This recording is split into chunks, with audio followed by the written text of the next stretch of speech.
bird on a tree. I'm just sitting here.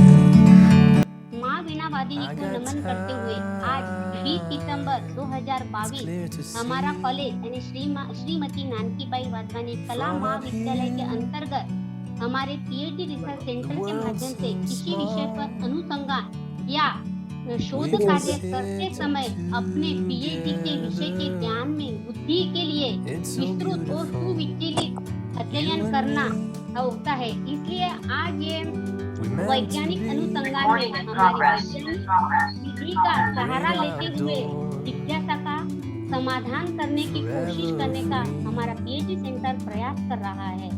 नवीन वस्तुओं की खोज और पुरानी वस्तु एवं सिद्धांतों का पुनः परीक्षण करना, जिससे कि नए तथ्य प्राप्त हो सके, उसे शोध कहते हैं। वैज्ञानिकता से जिससे नए तथ्य प्राप्त हो सके उसे हम ये कहते हैं। इसी प्रकार इस विस्तृत तरीके को बताने के लिए हमारे बीच आमंत्रित है आज माननीय डॉक्टर रश्मि जी देने यानी एक प्रकार से सूरज को चिराग दिखाने जैसा होगा, फिर भी मुझे आज इनका परिचय देने का सौभाग्य प्राप्त हुआ है। डॉक्टर रश्मि जी चौबे बहुत बड़ी साहित्यकार होने के साथ साथ मेरी बहुत अच्छी सखी है, सहेली है।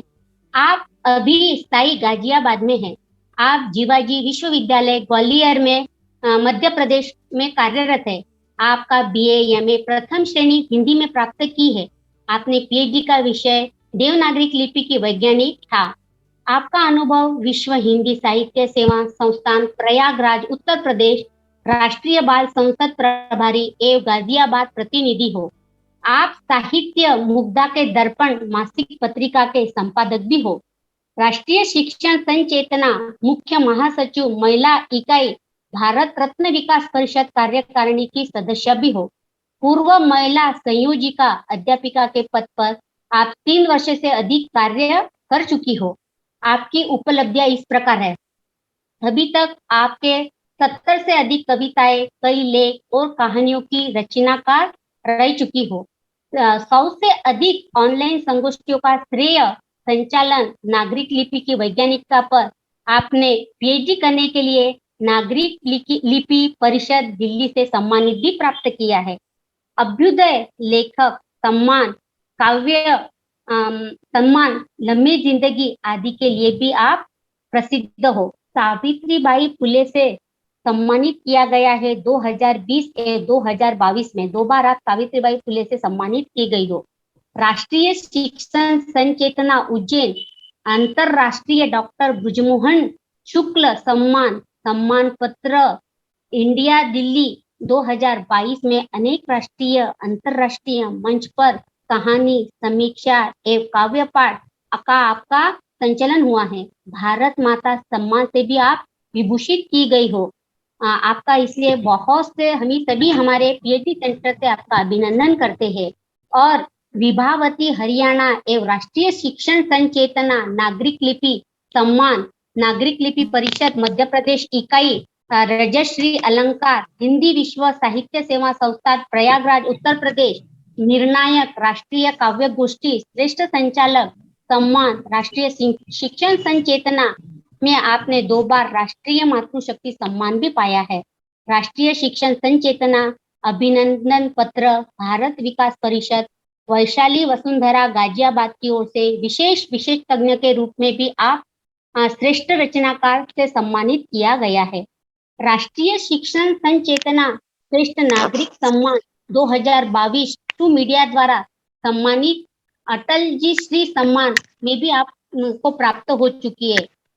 उसी प्रकार कविताएं और लेख कई पत्रिकाओं में प्रकाशित हो चुके हैं आपके, जैसे उदाहरणार्थ अंतरराष्ट्रीय पत्रिका नार्वे से आपका प्रकाशित स्माइल दर्पण साहित्य मुग्धा दर्पण ई पत्रिका गाजियाबाद से मेरे अल्फाज अभ्युदय पत्रिका भोपाल विश्व हिंदी साहित्य सेवा संस्थान प्रयागराज द्वारा रजत जयंती पर प्रकाशित पत्रिकाएं और राष्ट्रीय शिक्षण संचेतना उज्जैन द्वारा त्रैमासिक समाचार पत्र एल्यूरिंग कलर ऑफ लाइफ पत्रिका 0 माइल पत्रिका आदि में आप सदस्यता की बड़े चाव से निभाया है और आज भी सदस्य के पद पर आप विभूषित हो। और आपका बोल रही ना, इतना पढ़ने में फिर भी मैंने बहुत शॉर्टकट आपका परिचय दिया है, और मैं आपसे अनुनय करती हूँ कि आप अपना मंतव्य व्यक्त कीजिए। रश्मि जी चौबे मैडम। जी जी, बहुत बहुत धन्यवाद आदरणीय सुरेखा मंत्री जी।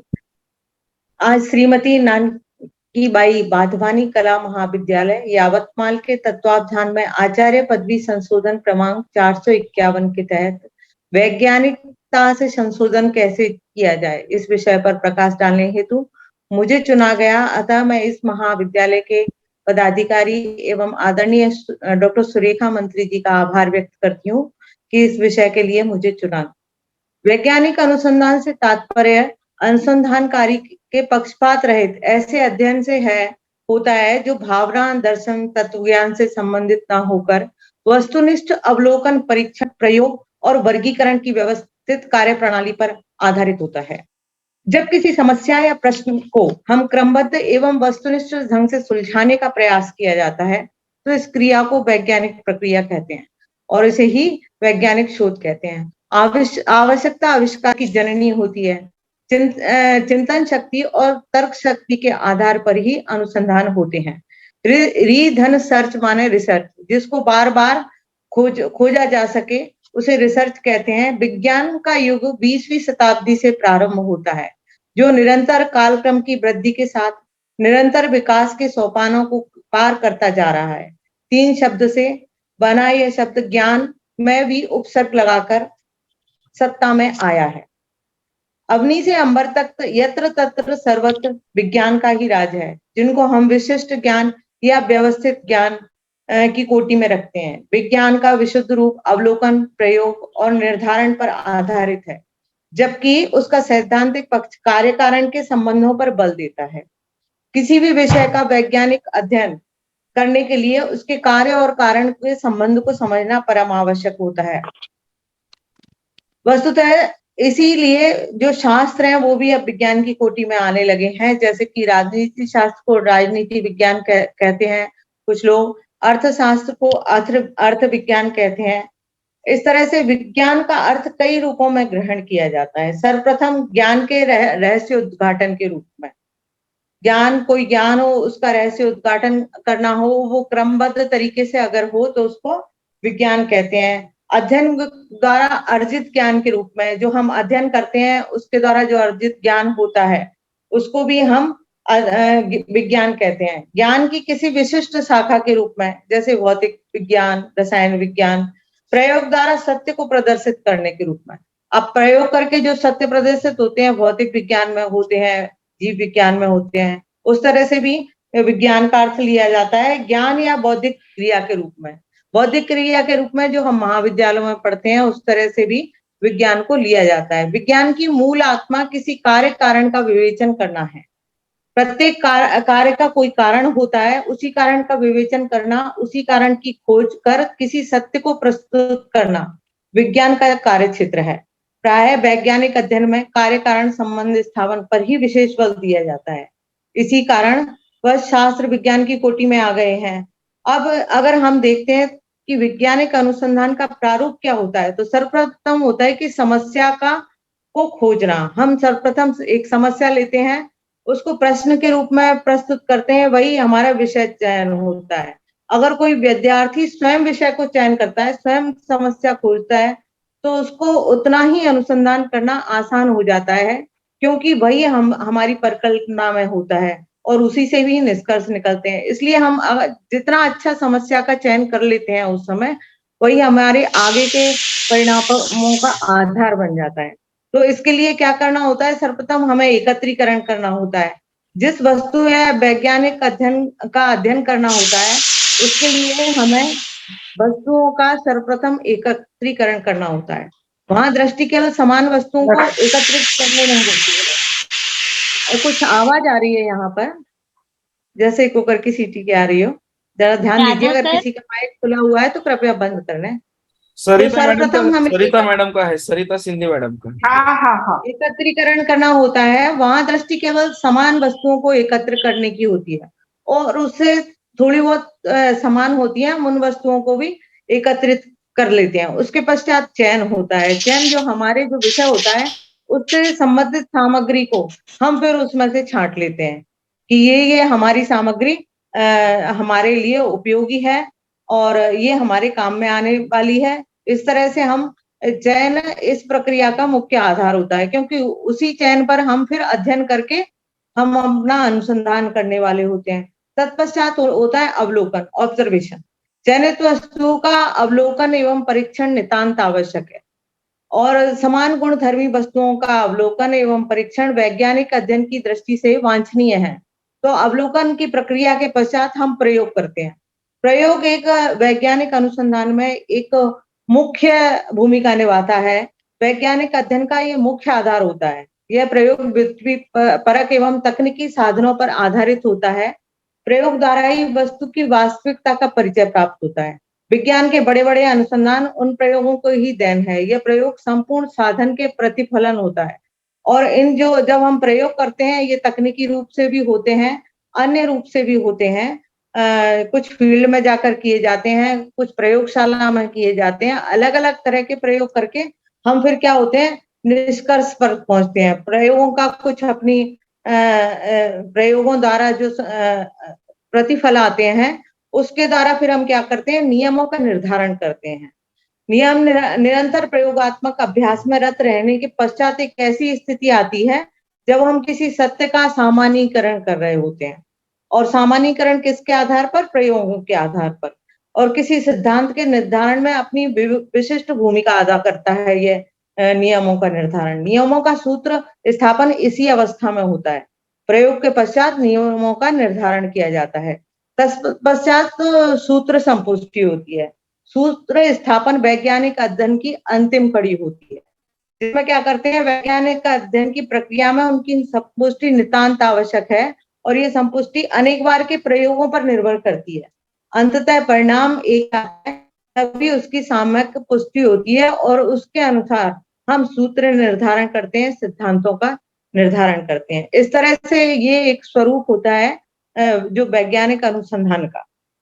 अब इसमें हम अगर देखें जो ललित साहित्य में जो महत्व साहित्य शास्त्र का है, विज्ञान में वही वैज्ञानिक विधि का है। तो विधियां कौन कौन सी होती हैं? वैज्ञानिक विधि कार्य पद्धति का सूत्र या नियम नहीं है, अपितु एक दृष्टिकोण है, एक चिंतनशील कार्य पद्धति का समेकन है तथा मान्यताओं का ऐसा समुच्चय है जो इसके पूर्व के वैज्ञानिक अनुसंधान में लाभप्रद सिद्ध हुआ है और तथा वह अपने आप में एक विशेष होती है, विशेष विधि होती है वैज्ञानिक विधि।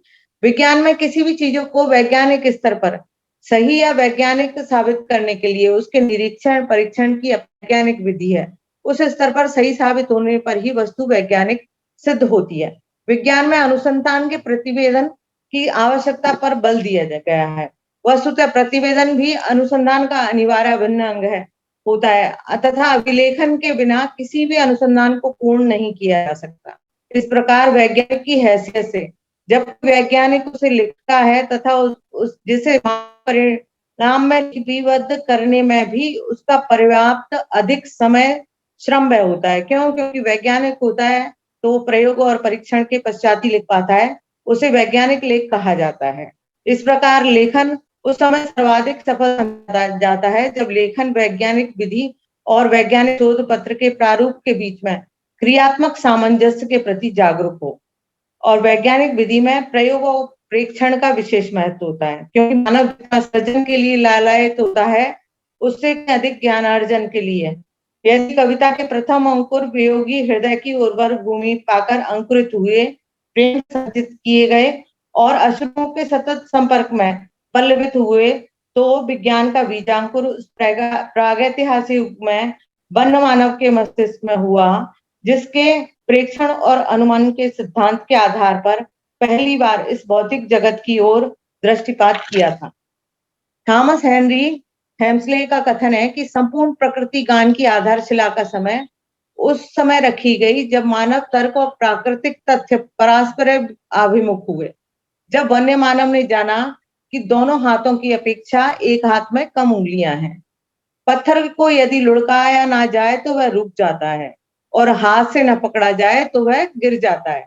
गर्मी और प्रकाश सूर्य के साथ विदा ले लेते हैं, पशु और पौधे जन्मते और मरते हैं, लकड़ियां आग में जल जाती हैं, जब उसने इतना ज्ञान प्राप्त कर लिया तो भले ही असंयत रूप से हो, गणित, भौतिकी, रसायन, जीव विज्ञान आदि विज्ञानों की नींव पड़ चुकी थी, किंतु इसकी तुलना आधुनिक प्रयोगशाला में किए गए उन अनुसंधान से नहीं की जा सकती जो जिसके जिसके आज यंत्रों द्वारा और उपकरणों द्वारा अनुसंधान किया जा रहा है, उससे तुलना नहीं की जा सकती। लेकिन नींव उस समय पड़ चुकी थी। यह परिवर्तित ज्ञान के को विपुल परिमाण का द्योतक है, अपितु ज्ञान प्राप्ति की वैज्ञानिक विधि को भी निरूपित करता है। आधुनिक विधियां तकनीकी या यांत्रिक हैं, विज्ञान की अपनी शाखा की आज अपनी विशेषताएं हैं। इसके बावजूद वैज्ञानिक विधि साधन है, साध्य नहीं है। इसके बावजूद वैज्ञानिक विधि साधन है, साध्य नहीं है। वैज्ञानिक इतिहास के लेखक वैज्ञानिक लेख में संयोग के महत्व को नकारा नहीं करते, किंतु संयोग मात्र है, सौभाग्य नहीं, क्योंकि केवल बौद्धिक क्षमतावान व्यक्ति ही किसी घटना विशेष के संभावित महत्व को समझाकर उसके गूढ़ अर्थ का विश्लेषण कर सकता है। विज्ञान के इतिहास से स्पष्ट है कि कार्य पद्धति वैज्ञानिक विशेष के स्वभाव के अनुसार परिवर्तनशील तथा नूतन वैज्ञानिक सिद्धांतों के निर्माण में कभी कभी तर्क के बजाय कल्पना का अधिक महत्व होता है। हर्टन ने इसे क्रमशः व्यक्तिगत विज्ञान एवं लोक विज्ञान कहा है। तथापि वैज्ञानिक विधि कुछ सामान्य विशेषताएं हैं। वैज्ञानिक विधि का विकास परस्पर सोपानों में हुआ है, जैसे कि प्रेक्षण जो न्यूनाधिक क्रमबद्ध है तथा सिद्धांत और आधिकारिक वैज्ञानिकों द्वारा स्वीकृत एक ऐसी प्रक्रिया है जिसे अरस्तु ने प्रयुक्त एवं अनुमोदित किया है। प्राधिकार का परित्याग तथा आगमनिक तर्क का अनुसरण, जहां से आधुनिक युग का आरंभ होता है। प्रयोग प्रक्रिया का विकास, प्रयोग प्रक्रिया जिसका आधुनिक विज्ञान अधिक मुखापेक्षी है, स्वयं 3 विशेषताओं पर आधारित है। समस्या जो प्रेक्षण को किसी विशेष प्रश्न या कठिनाई पर केंद्रित करती है, वो समस्या शुरुआती अगर अच्छी होती है तो समाधान भी अच्छा निकलता है। समस्या पहली प्रक्रिया है। परिकल्पित समाधान का प्रस्तुतिकरण, फिर उसका परिकल्पना किया जाता है कि किस तरह से इसका समाधान निकाला जाएगा और क्या समाधान आना चाहिए। प्रयोग द्वारा इसे समाधान का परीक्षण, और जो हमने समाधान निकाला है उसको प्रयोग करके चेक करना चाहिए कि ये बार बार प्रयोग से फिर उसका सूत्र स्थापन और नियम बनते हैं, सिद्धांत बनते हैं। प्रेक्षण का पर निर्भरता। अब मूलर के आनुवंशिकी के अध्ययन में रत वैज्ञानिकों को इस बात की प्रेरणा दी गई कि भावावेग एवं पूर्वाग्रह से अलग रहें। जब भी हम परीक्षण करें तो अगर जैसे कोई गांव से प्रभावित व्यक्ति है और गांव का अध्ययन कर रहा है तो गांव की अच्छाइयां ही लिखेगा, तो जो पूर्वाग्रह है या भावों से बंधे हुए हैं उनसे अलग रहकर हमें अध्ययन करना चाहिए। विधि की वस्तुनिष्ठता, विचार की स्वतंत्रता, सूक्ष्म विश्लेषण की निपुणता तथा समालोचना की स्पष्टता को बनाए रखें, भले ही यह अधिकार के लिए चुनौती स्वरूप हो। आधुनिक विज्ञान का आरंभ जब हुआ तो प्रेक्षणों प्रयोगों के ने स्थान लिया अपने इसमें। तथ्य किसी भी व्यक्ति के शब्दों में समीत आज वैज्ञानिक प्रमाण और सत्य की परिभाषा में क्रांतिकारी परिवर्तन आ गए हैं। आगमनिक विधि जो विधियां हैं उसमें सर्वप्रथम प्रेक्षण पर निर्भरता है।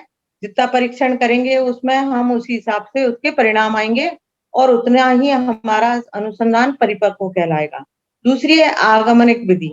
वैज्ञानिक विधि में विशिष्ट के आधार पर सामान्य का अध्ययन करना आगमनिक विधि है। जैसे कि किसी जिले में ऐसा हो रहा है, क्या वही भारतवर्ष में पूरे में हो रहा है, उसको हम आगमनिक विधि कहेंगे। विशिष्ट के साथ साथ सामान्य का अध्ययन करना, और सामान्य के आधार पर विशिष्ट का अध्ययन करना निर्गमनिक विधि होती है।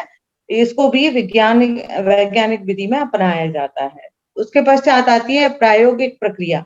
दर्शन की दृष्टि से प्रयोग प्रकृति से पूछा गया प्रश्न है, परंतु व्यवहारिक दृष्टि से नियमित दशाओं में किया गया प्रेक्षण प्रयोग कहलाता है तथा अनुसंधानीय समस्या के अनुसार परिवर्तनशील है। प्रयोगकर्ता समस्या की व्याख्या करने के लिए कोई परिकल्पना करता है और फिर वह निष्कर्षों द्वारा इसका औचित्य स्थापित करता है। इसके साथ ही प्रयोग में नियंत्रित दशाओं या यथार्थ तुलना का विशेष महत्व है। वस्तुतः संपूर्ण प्रयोग दशाओं में 3 महत्वपूर्ण सोपान होते हैं: प्रेक्षण, तुलना और निष्कर्ष। प्रेक्षण करना, तुलनात्मक अध्ययन करना तत्पश्चात निष्कर्ष निकालना। प्रयोग द्वारा परिशुद्ध रूप में स्थापित तथ्यों पर आधारित सामान्य कथन नियम कहलाते हैं, और जब निष्कर्ष निकलते हैं तो उसके बाद नियम बनाए जाते हैं, सूत्र निर्धारित किए जाते हैं, जो कि हमारे आगे आने वाली पीढ़ी के काम में आते हैं। कुछ नियम जब विषय की परिकल्पना पर खरे उतरते हैं तो इस विस्तृत धारणा बना ली जाती है, उसे परिकल्पना कहते हैं। यह परिकल्पना पूर्णतः तो पूर्ण हो जाती है तो सिद्धांत समात्र स्थान ग्रहण करती है। हम परिकल्पना करते हैं कि इस तरह के परिणाम आ जाएंगे, और जब वो पूर्ण हो जाती है तो उससे सिद्धांत बना लिए जाते हैं। इस प्रकार सिद्धांत संचित नियम तथ्यों पर आधारित निष्कर्ष हैं तथा इसके आधार पर नूतन तथ्यों का समावेश किया जा सकता है। वैज्ञानिक सिद्धांतों का मूल्योद्देश्य प्रेक्षण पर आधारित वर्तमान निष्कर्षों को एक स्थान पर समाहित करना तथा भावी प्रेक्षणों के परिणामों का पूर्वानुमान लगाना। जब एक बार सिद्धांत बन जाते हैं तो उससे हम आगे आने वाले कार्यों का भी पूर्वानुमान लगाने लगते हैं। वस्तुनिष्ठता। अब वस्तुनिष्ठता और आत्मनिष्ठता। आत्मनिष्ठता होती है व्यक्ति स्वयं शक्ति संपन्न कहलाता है। ये सब कला में कला का अगर काम कर रहे होते हैं हम, कला शास्त्र का, तो उसमें चलता है। लेकिन यहाँ पर जब विज्ञान का अध्ययन करते हैं तो फिर हम वस्तुनिष्ठता को का अध्ययन करते हैं। जो बाह्य हमारी प्रकृति है उसके अनुसार हम देखते हैं। अंतरात्मा या आत्मा की आवाज या व्यक्ति विशेष की आवाज को, उस पर ध्यान नहीं दिया जाता, बल्कि बाह्य जगत की प्राकृतिक रूपों पर हम परीक्षण करके जो निष्कर्ष निकलते हैं उनको हम मान्य करते हैं। सही प्रेक्षण और यथार्थ मापन तथा अपने परिमाणों की स्पष्ट भाषा में अभिव्यक्ति, ताकि कोई भी योग्य व्यक्ति उसके तर्क को समझ सके तथा आवश्यकता पड़ने पर उन प्रयोगों की पुनरावृत्ति भी कर सके। जो हम बाहर देखते हैं उनको इस तरह से लिखते हैं उनके परिणामों को, जिससे आगे आने वाली पीढ़ी, भावी पीढ़ी उन प्रयोगों को दोहरा सके और समझ सके। इस तरह की भाषा में उनको लिखते हैं। आधुनिक वैज्ञानिक अनुसंधान में समस्या का बहुत बड़ा महत्व है। समस्या से ही शुरुआत होती है। जैसे कि मैंने बताया कि समस्या के दो घटक होते हैं। पहला तो समस्या को प्रश्न के रूप में रखते हैं कि ये क्यों हुआ, इसका कारण क्या था, कोई भी काम, और इसको समस्या को विभाजित करना। दूसरा, उसको विभाजित किया जाता है कि जितने उत्तर जिस तरह से हम प्राप्त करना चाहते हैं उस तरह से समस्या को विभाजित कर लो, उतने ही प्रश्न बना लो, उसी के उत्तर प्राप्त करने के लिए और उसका प्रयोग करो। तो इस तरह से समस्या को हम दो भागों में मतलब दो तरह से कह सकते हैं।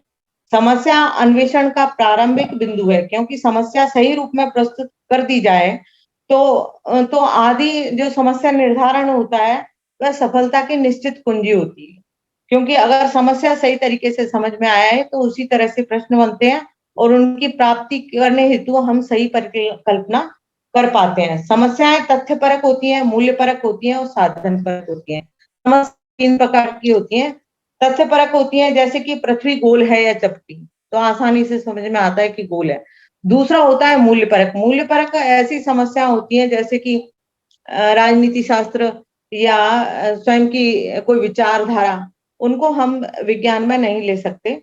और तीसरी होती है तथ्यपरक, तीसरी होती है साधन परक समस्याएं। साधन परक समस्याएं वे होती हैं जैसे कि उपकरणों और यंत्रों जिनका हम प्रयोग करते हैं अनुसंधान में, उनसे संबंधित कोई समस्या है वो भी वैज्ञानिक होती है।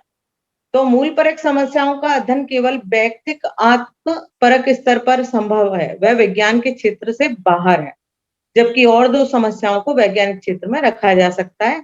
मूल्य परक समस्याएं राजनीति शास्त्र, सौंदर्य शास्त्र या फिर धार्मिक विश्वास, इस तरह की होती हैं, इसलिए यह विज्ञान के क्षेत्र के बाहर होती हैं। और साधन परक समस्याओं को तो विज्ञान में रखा जाता है क्योंकि ये यंत्रों के संबंधित होती हैं। अब अंतर्दृष्टि और दूरदृष्टि, ये विधि है एक। उसमें क्या होता है, वर्तमान के ज्ञान के आधार पर आगामी घटनाओं का अनुमान लगाना ही अंतर्दृष्टि के आधार पर दूरदृष्टि है। जैसे कि हम मौसम की जानकारी होती है ना, मौसम की जानकारी दे सकते हैं। अंतर्दृष्टि के आधार पर हम आने वाली घटनाओं का अनुमान करके उसके लिए हम कुछ समझ सकें, कुछ उनका निदान ढूंढ सकें। उस तरह का जो प्रयोग होता है वह अंतर्दृष्टि से दूरदृष्टि की ओर, इस तरह की विधि में आता है। समानता, मानव समानता की खोज निकालता है, जैसे कि 2 उंगलियां समान हैं, 2 स्त्रियां समान हैं, 2 पेड़ समान है। ये सारी समानता गणित की नींव है। और जैसे कि जीवन की दृष्टि से अगर देखा जाए तो छिपकली, भृंग, मानव, ये सब जीवित हैं, जीवित प्राणी हैं, तो इनको एक समान समझा जाता है। तो ऐसी समानता खोज निकालना जो कि पहले से ज्ञात न थी, इसको भी विज्ञान की अध्ययन की दृष्टि से देखा जाता है। अब है विश्लेषण। विश्लेषण वैज्ञानिक विधि का आधार है। इसका अर्थ है पृथक करना। गुणात्मक विश्लेषण, परिमाणात्मक विश्लेषण के आधार पर किसी यौगिक को उसके तत्वों में या किसी पदार्थ को उसके घटकों में विखंडित करना, ये सब रासायनिक विज्ञान के अंतर्गत आता है। ज्यादा प्रयोग किया जाता है जिसमें तत्वों को संयुक्त करके नए यौगिक विकसित कर लिए जाते हैं, जैसे कि वस्त्र है, प्लास्टिक है, ये सब रसायन। तो विश्लेषण का ज्यादातर प्रयोग रसायन शास्त्र में होता है। विश्लेषण के भेद हैं, प्राय व्याख्या से संबंधित तो होते हैं, जबकि व्याख्या का प्रस्तुत विषय वस्तु या आंकड़ों पर आधारित निष्कर्षों से होता है। विश्लेषण के 2 भेद हैं। विग्रह, विभाजन करने के लिए, जैसे कि दांत को अगर विभाजन करो तो दांत, बल्क, अस्थि, मज्जा, धातु में विभाजित किया जा सकता है, अलग अलग उसको देखा जा सकता है। दूसरा है वर्गीकरण, किसी समूह में रख दिया जाना, जैसे कि जीव विज्ञान में या वनस्पति विज्ञान में रहता है ना कि ये पौधा इस समूह का में है, या जीव, ये वाला जीव इस तरह का जीव है तो एक समूह बना लिया, उसमें डाल दिया। इस तरह से वर्गीकरण करना भी वैज्ञानिक विधि में ही आता है। विश्लेषण अनुप्रयोग, जैसा कि भविष्य का पूर्वानुमान लगाकर सारणी बनाई गई, जैसे कि आवर्त सारणी, जिसमें स्थान छोड़ दिए गए कि आने वाले वैज्ञानिक भी उन खाली स्थानों को भर सकेंगे पूर्वानुमान लगाकर। तो इस तरह की सारणी बनाना। आंकड़ों, अनुमतियों और मतों में अंतर। अब इसमें वैज्ञानिक अध्ययन में आंकड़ों का विशेष महत्व है। आंकड़े जो इकट्ठे किए जाते हैं वो जितने अच्छे होंगे उसी अनुसार परिणाम आते हैं। और आंकड़ों पर आधारित होती है अनुमतियां। अनुमतियां भी सही होती हैं परंतु आंकड़े सही हो तभी। और मत तो व्यक्तिगत होते हैं, ये विज्ञान में नहीं आते, क्योंकि हर व्यक्ति का अपना मत हो सकता है। जैसे गांधी जी का विचार था कि एक गाल पर थप्पड़ मारो तो दूसरा आगे कर दो, तो ये समस्या रुक सकती है, परंतु ऐसा नहीं होता। अगर सामने वाले ने दूसरे गाल पर भी मार दिया तो ये अपना एक विचार है, जरूरी नहीं है सही हो। तो इसलिए जब मत होता है तो मत को विज्ञान में हम नहीं रखते। अब होता है आगमनिक तर्कना, प्रयोग द्वारा किसी किया गया सावधानी पूर्वक कार्य वैज्ञानिक आगमनिक कहलाता है। जैसे गर्म करने पर धातु फैलती है, ऊंचाई जल के क्वथनांक को प्रभावित करती है आदि। निगमनात्मक तर्कना, किसी निश्चित परिणाम पर पहुंचने के लिए किसी निश्चित समस्या पर तर्क के सामान्य सिद्धांतों का अनुप्रयोग निर्गमन कहलाता है। जैसे कि मनुष्य मरता है तो मनुष्य आधार वाक्य हो गया, और सुकरात मनुष्य है गौण आधार वाक्य हो गया। इसलिए क्या हो गया, निष्कर्ष क्या निकला कि सुकरात मरेगा, तो ये निष्कर्ष निकल गया। तो इस तरह से निगमनात्मक तर्कना होती है। सांख्यिकीय व्याख्या होती है, आधुनिक विज्ञान की कुछ प्रक्रियाओं को नियंत्रित आगमन समझा जा सकता है। इस तरह सांख्यिकीय परिणामों के आधार पर विशिष्ट परिणामों को सामान्य मैडम थोड़ी परिणामों क्षमा में चाहूंगा, परिवर्तित। मैडम थोड़ी क्षमा जी जी। चाहूंगा, 1 मिनट। तो संग्रहित प्रमाणों की मात्रा एवं गुणात्मकता का विवेचन अध्ययन सांख्यिकीय व्याख्या के अंतर्गत आता है। इसमें संपूर्ण विषय पर आधारित तर्क संगत क्रमबद्धता होती है। विशेष स्थिति में संबंध में सुझाव देते समय निर्दोष विचारों का प्रतिपादन होता है। अब हम कहेंगे कि वैज्ञानिक अनुसंधान नियंत्रित परिस्थिति को लेकर सामान्य परिणाम प्रस्तुत करता है और ज्ञान की वृद्धि में सहायक है। ये सिर्फ और सही बातों को ही अंत में बताता है जो कि तथ्यों पर आधारित होती है। तो इनकी विशेषताएं होती हैं कुछ वैज्ञानिक अनुसंधान की, जैसे कि सत्यापनशीलता। वैज्ञानिक पद्धति का काम क्या है कि संदेह को समाप्त करता है, जिस पद्धति द्वारा पुनः पुनः उसी प्रयोग को किया जाने पर वही परिणाम प्राप्त होता है। इस तरह से सत्यापनशीलता हम इसको कर सकते हैं कि जिस चीज के लिए प्रयोग करने के लिए जो नियम बनाए जाते हैं उन नियमों का उसी परिस्थिति में जब हम प्रयोग करते हैं तो समान परिणाम आते हैं। तो सत्यापनशीलता होती है इसमें। वैज्ञानिक विशेषता होती है इस अनुसंधान की। निश्चयात्मकता, वैज्ञानिक पद्धति किन्हीं भी अनिश्चित, जो वैज्ञानिक अनुसंधान है उसकी विशेषताएं क्या क्या होती हैं उस पर चर्चा कर रहे थे। सर्वप्रथम सत्यापनशीलता है। वैज्ञानिक पद्धति का काम संदेह को समाप्त करना है। जिस पद्धति द्वारा पुनः परीक्षण संभव नहीं, वह वैज्ञानिक पद्धति नहीं होती, और पुनः परीक्षण संभव है वह वैज्ञानिक पद्धति होती है। दूसरा होता है निश्चयात्मकता। वैज्ञानिक पद्धति कभी भी किन्हीं भी अनिश्चित या संदेह उत्पन्न करने वाले तत्वों को अपने में स्थान नहीं देती। वैज्ञानिक पद्धति विज्ञान की सभी शाखाओं में सामान्य होती है।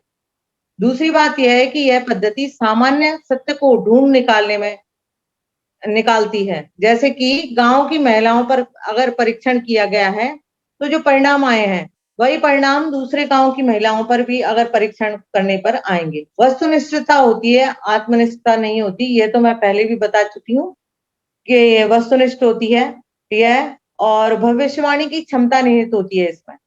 पूर्व कथनीयता होती है, जैसे कि मौसम विज्ञान पूर्व अनुमान लगाकर हमें भविष्यवाणी कर देता है कि मौसम कैसा रहेगा।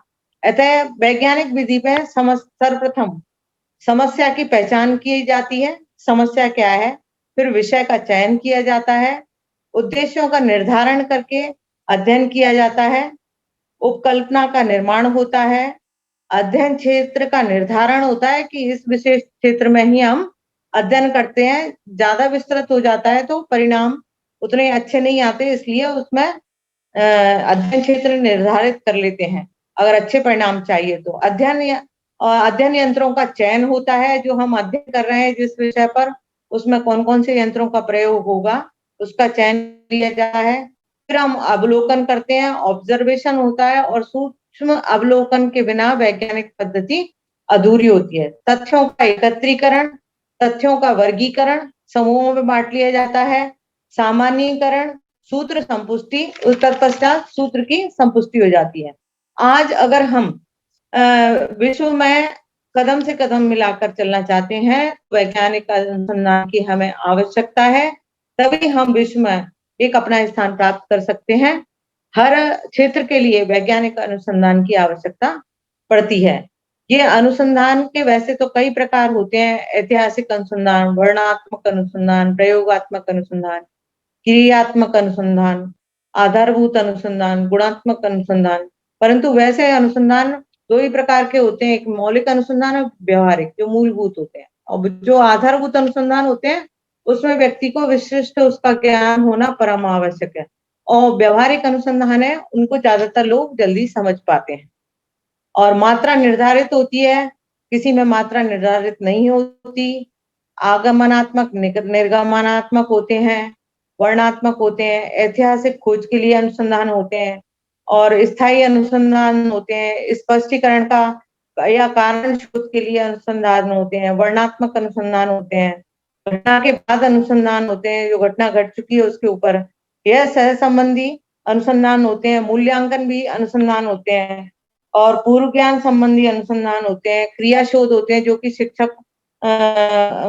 शिक्षा में बहुत ज्यादा प्रयोग होते हैं ये, और नैदानिक अनुसंधान होते हैं जिसका मतलब अंत में कुछ निदान हो। फॉर्मेटिक होते हैं, सेमेटिक होते हैं। अनुसंधान कई प्रकार के होते हैं, परंतु आज मैंने अपने वैज्ञानिक अनुसंधान पर यहाँ पर चर्चा की, और आशा है कि मेरे द्वारा कहे गए शब्द किसी विद्यार्थी के कुछ काम में आ सके। ऐसी आशा के साथ मैं अपनी वाणी को विराम देती हूँ। नमस्कार, बहुत बहुत धन्यवाद सुरेखा मंत्री जी एवं उपस्थित सभी गणमान्य यहाँ पर जितने भी विद्वत जन उपस्थित हैं, मैं उनको सादर नमस्कार करती हूँ कि आपने मुझे सुना। बहुत बहुत धन्यवाद। रश्मि मैडम, बहुत बहुत धन्यवाद। आपके विचारों से हमें अवगत कराया। इससे मैं आपके लिए दो लाइनें कहना चाहूंगी। जीवन के उद्देश्य को बना लेंगे इस तरह कि जैसे मीट न पाती पत्थर पे, इस तरह। मैम, आपने हमें अपने सुंदर वाणी से वैज्ञानिकता से संशोधन कैसे किया जाए इस पर आपके मौलिक विचारों से हमें अवगत कराया है। आपने हमारे संशोधन करने वाले विद्यार्थियों को, छात्राओं को बहुत सुंदर मार्गदर्शन किया है। जैसे कि पीएचडी का हमें कुछ काम करना है तो उसे जिज्ञासा से हमें करना है, ताकि हम हमारे पीएचडी को उसका परीक्षण, उसका ये क्या बोलते हैं पीएचडी का माध्यम से हम उस विषय अनुसंधान का शोध कार्य हम पूरा कर सके। उसी प्रकार आपने हमारे पीएचडी के विद्यार्थियों को ज्ञान में वृद्धि करने के लिए आपने वैज्ञानिकता पे विस्तृत और सुविचारित अध्ययन कैसे करना चाहिए, इसमें वृद्धि कैसे करना चाहिए, इसमें आपने बहुत सुंदर मार्गदर्शन किया है। आपके विचारों का हमें बहुत सुंदर रखा है, जैसे आपने नियमों का निर्धारण कैसे किया जाता है वैज्ञानिकता से, इसकी अनेक प्रकार की विविध विधियां बताइए, जिसे चिंतनशील कैसा रहना चाहिए, उसमें से एक आपने वैज्ञानिक विधि भी बताई है, और इसी निरीक्षण परीक्षण कैसे सिद्ध होता है, आवश्यकता पर आपने इसमें बल दिया है, और इसे विविध उदाहरण देकर हमें इतने सुंदर उदाहरण देकर आपने अवगत कराया है कि कहीं न कहीं हम का इसमें आपके वैज्ञानिकता के लिए कहीं न कहीं इनका माध्यम बन सकती है और इन्हें अपने पीएचडी संशोधन में कार्य में आवश्यक हो सकती है। उसी प्रकार आपने परीक्षण कैसे करना चाहिए, आगमन विधि बताइए, और आपके इस विचारों से आने वाली भावी पीढ़ी को इसे समझ सके और सफलता के इन सभी कुंजियों को एक साथ में जोड़कर अपने अनुसंधान को अवगत करा सकते हैं, उसे विश्लेषण दे सकते हैं, यही आपका आधार है। आधुनिक वैज्ञानिक पर पद्धतियां सामान्य होती है ऐसा भी आपने कहा है, और उसी प्रकार ये वस्तुनिष्ठ होती है। इसका चयन कैसे करना, इसका रिसर्च कैसे करना, इसका संशोधन कैसे करना, इसका अध्ययन कैसे करना, इस काफी बातों का आपने हमारे छात्राओं को बहुत सुंदर मार्गदर्शन किया है। और वैज्ञानिकता ये आज के आधुनिक काल की बहुत ज्यादा आवश्यकता है, और उसी वैज्ञानिकता को लेकर आज भी हम भी इस वैज्ञानिक एक विज्ञान युग में हम भी आज इस साधन से जनसंचार माध्यम से एक दूसरे से जुड़ सक रहे हैं। इसी जनसंचार माध्यम से जो छात्र छात्रा है, मेरे सहपाठी और मेरे मित्रगण जो जुड़े हैं, उनका भी मैं तहे दिल से आभार व्यक्त करती हूँ। और खास करके रश्मि मैडम, आपका तो बहुत बहुत शब्दों से शब्द सुमनों से मैं आपका धन्यवाद आभार व्यक्त करती हूँ। और आखिर में मुझे आपके लिए ये बहुत सुंदर बर्नार्ड शॉ का एक वाक्य कहना अच्छा लगता है कि वो कहते हैं कि कृतज्ञता के जीवन में इतनी सुंदर चीज है कि इससे सुंदर इस दुनिया में कुछ भी नहीं है। उसी प्रकार कृतज्ञता के समान कुरूप कुछ भी संसार में नहीं है, कुरूप है ये। इसलिए मैं आप सभी का प्रति कृतज्ञता व्यक्त करते हुए आपसे विदा लेती हूँ। और अंत में मैं मैडम के लिए एक ही लाइन कहना, दो लाइनें कहना चाहूंगी। सितारों से आगे जहाँ और भी है, अभी करिश्मा इम्तिहान और भी है, न रुकना न झुकना, चलते ही रहना है। आपके सामने आसमान और भी है, आपके सामने आसमान और भी है। इसी प्रेरणा के साथ मैम आपका बहुत बहुत धन्यवाद और आभार व्यक्त करती हूँ। और इसी बहुत बहुत धन्यवाद मैम। संचार माध्यम से या हमारे टेक्निकल माध्यम से मेरे सहपाठी जो इतने अच्छे विचारों को अवगत करेंगे और इतने अच्छे विचारों को सुना है, इसके लिए खास करके इस में सबसे ज्यादा शेयर है हमारे पीएचडी सेंटर के Siddharth Jadhav sir, doctor Siddharth Jadhav sir. इनका मैं तहे दिल से शुक्रिया अदा करती हूँ कि ये पूरा, हम सभी लोग हैं इनके साथ में, पर ये पूरा लिंक भेजना, लिंक तैयार करना, फोटो तैयार करना, भेजना, सेंड करना, इसमें सबसे ज्यादा जिम्मेदारी हमारे डॉक्टर सिद्धार्थ जाधव सर है। तो इनका मैं तहे दिल से शुक्रिया अदा करती हूँ। उसी प्रकार हमारे इस रिसर्च सेंटर में हमारे प्राचार्य सर भी है, हमारे रश्मि गजरे मैडम भी जुड़ी हुई है, हमारे डॉक्टर निखिलेश नलोडे सर भी जुड़े हुए हैं, और इसी के साथ हमारे बाकी भी जो सहपाठी जुड़े, उनका मैं तहे दिल से आभार व्यक्त करती हूँ। और जाधव सर, यही समाप्त करना है कार्य कि आपको किसी को कुछ बोलना है? Jadhav sir, Siddharth Jadhav sir. नहीं ठीक है सर, खत्म करेंगे। चलो, इसी के साथ में आप सभी का आभार व्यक्त करते हुए मैं फिर से एक बार हिंदी दिवस के पखवाड़े की हिंदी की शुभकामनाएं देते हुए धन्यवाद। बहुत बहुत धन्यवाद।